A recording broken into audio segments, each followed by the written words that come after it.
Well, my fellow agents, today's video needs to start off a little bit differently, and the reason for that is because last Saturday, my San Francisco 49ers were beaten by the Seattle Seahawks, and yes, some of you already know I'm a lifelong 49er fan, and unfortunately for me, my good friend Rogue Gold is a Seahawks fan, which brings us to the problem at hand. Once again, we had a bet. Once again, the loser had to dress up in the opposing team's colors and read a statement written by the winner. Well, in case you missed it, the San Francisco 49ers lost, and when I say lost, I mean it was an old school beatdown. We're talking 1980s meet me at the bike racks behind Taco Bell, like we're talking about just a complete obliteration. And the cherry on top is, as I'm recording this, I actually get a text from Rogue saying, "Hey man, you want to chat for a little bit?" You know what, buddy? No, I honestly don't. I mean, of course I do. You know, we're friends, whatever. But the point is, I got to record this thing for you, so I can't chat, whatever. You know what? As I said before, I'm a man of my word, so here is the written statement by Rogue Gold that I have to read because I lost. Okay, here we go. I can do this. And for the record, you know what? I'm actually going to put timestamps in the video description, so if you want to skip all this totally cool by me. All right. So I told Rogue he went easy on me last time, so now let's get real. This past weekend, a total and utter beatdown occurred. Apparently, they didn't learn their lesson last time, and so the San Francisco 49ers came crawling back only for the Seahawks to put them in their place yet again. It's not all bad, though. Hopefully, the 49ers enjoy their time in Cancun while Seattle moves ahead and becomes one step closer to winning it all, as I think we all know they're going to. All right, Rogue, consider this bet paid in full. All kidding aside, though, I mean, the Seahawks completely and totally deserve to be where they are. I mean, like I said, it wasn't even close. So, congrats, my friend. Good luck moving forward. Now, at this point, my fellow agents, we are going to cut to a Retaliation build breakdown, as recently a lot of you have reached out asking me to highlight one of my go-to builds when I'm playing that game mode, so that's exactly what you're going to get really quick. Hope you enjoyed that introduction, my friends. Thank you once again for everything, and with that being said, let's cut right to the footage. Now, as always, we're going to jump right into the details, and if you happen to enjoy this, do me a favor and hit that like button. It truly helps the channel out, and if you want to stay up to speed on all things Division, feel free to hit that subscribe or join button as well. Now, starting with the specialization, you can see I'm using Gunner, and I've chosen that for three main reasons. First of all, you get that extra reload speed increase. You also have access to the Banshee Pulse. You will get some extra rate of fire upon kill. And always remember, regardless of the specialization you choose, have the proper weapons activated in your weapon skill tree, as that is going to give you an extra 15% weapon damage bonus regardless of which one you're using. And the reason I say that is because a lot of players out there use the same template for different builds, and if you don't switch your weapon, you're leaving weapon damage on the table. Now, as you can see, my primary weapon for this build is the Pestilence, and I gotta tell you, over the last year, this has become pretty much my go-to weapon in the game. The reason it is so effective is because of its talent, Plague of the Outcast. It's applied to buff, dealing 100% weapon damage over 10 seconds. This is going to stack up to 50 times, and whenever an enemy dies with this debuff, 100% of the stacks are transferred to a nearby enemy within 25 meters. Now, as far as the secondary and sidearm is concerned, it's totally up to you. You can use what you want. However, when it comes to the sidearm, if you have the quick step, I recommend using that because remember, when that weapon is in your hand, you have an extra 20% movement speed bonus. Now moving on to the gear itself, you can see we're running 3 Lengmo, 1 Cheska, 1 unit alloys, and the Overdog's gloves. Now, starting with the mask, it's the first of 3 pieces of Lengmo, and we're using 3 because we're targeting that third brand set bonus, which is 30% LMG damage. That now takes us to the body armor, which is the second piece of Lengmo, and we're using the talent Obliterate. Critical hits increase total weapon damage by 1% for 10 seconds, stacking up to 20 times. Another great option is the Talent Glass Cannon if you want to roll with that. Continuing on to the holster, it's the 1 piece of unit alloys, and just by having this named holster, the salvo, equipped, we're getting an extra 10% rate of fire. That's 5% for the brand set bonus and 5% for that metal attribute. Next, we have the knee pads. It's the 1 piece of Cheska, and as you can see, they are the Turmoil knee pads with the talent Bewildered. When dealing weapon damage to an enemy, 50% of the damage will be dealt to another enemy within 30 meters instead. When there are no other enemies nearby, deal damage normally.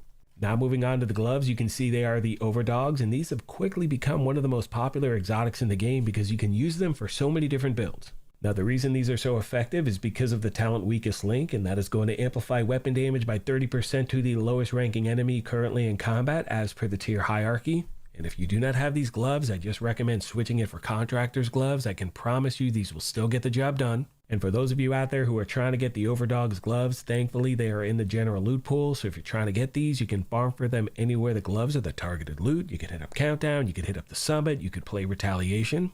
Totally up to you, my friends. Last but not least, we have the backpack, and as you can see, it is the third and final piece of Langmo. We're rolling with the Backbone backpack, as this is going to give you access to the Talon Perfectly Unstoppable Force. Killing an enemy increases total weapon damage by 7% for 15 seconds, stacking up to 5 times. As far as the skills are concerned, for this build I'm using the Healer Drone as well as the Banshee Pulse. When we take a look at the numbers, I'm sitting at 60% crit hit chance, remember that's the max, and 129 crit hit damage. Remember those numbers are going to be dependent on not only the gear I have equipped, but having a Shade Watch of level 1000. Last but not least, I want to mention the fact that in the gameplay footage you're about to see, I do not have any global modifiers active whatsoever, and the reason for that is I want to ensure that whenever you see this video, you know exactly what the build can do without any special events going on. Hope this helped you out, my friends, and as always, questions, comments, or feedback, please let me know, and I'll do my best to get back to you as quick as I can. On that note, I'm going to leave you with some gameplay footage and a few final thoughts. As always, I want to take a moment and thank you all for your incredible continued support. Please let me know of any other questions you have I did not address. Thank you once again for the privilege of your time, and as I mention at the end of every one of these, take care of yourselves, be kind to each other, and we'll talk to you soon. Thanks again, everyone. Hello once again, my fellow agents. Yeah, that was a tough intro, I gotta tell you. I thought the first one I did, a few videos back when I lost initially, was tough. This one was even tougher because now our season's over. So, there's that. Anyway, let's talk about a few things really quick when it comes to a few of the items in this build. As most of you know by now, when it comes to the turmoil knee pads and the quick step, you can only get those during special events. We do not have one live in the game right now, but hopefully, we just had that winter event, and I think it was last week, so hopefully a lot of you out there have the 2 pieces that I showed you in this breakdown. Now, for those of you out there who do not have the turmoil knee pads, what you want to do is switch them for Fox's Prayer knee pads, all right? It's going to have that middle attribute, 8% damage to targets out of cover. That's one of the best ones in the game, and you can combine that with Contractor's Gloves if you do not have the Overdogs. I promise you it is a very viable build. Now, having said that, a lot of you have reached out over the last week wondering when we're going to get another special event rolling into the game. At this point, I have no idea, but obviously when we get those details, I will bring them to you right away. Apparently, something's going to take place at the end of January, and once we have those details, which should hopefully be soon, I'll make a video on that. That's all I got for this video, my friends. Thank you once again for everything, and I will see you in the next one.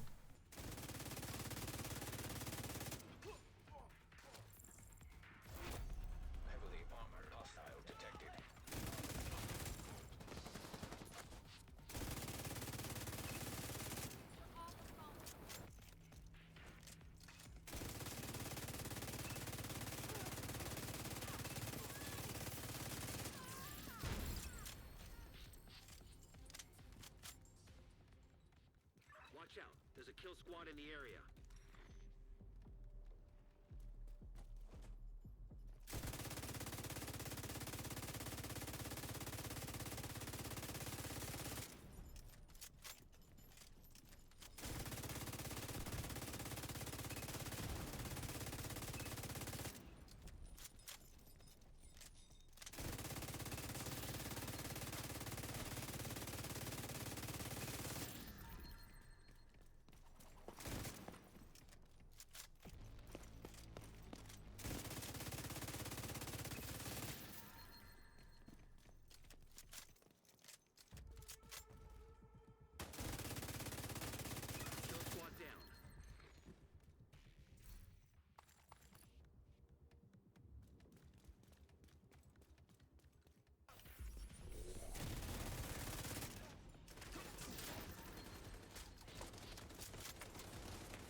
Aliens are safe for now.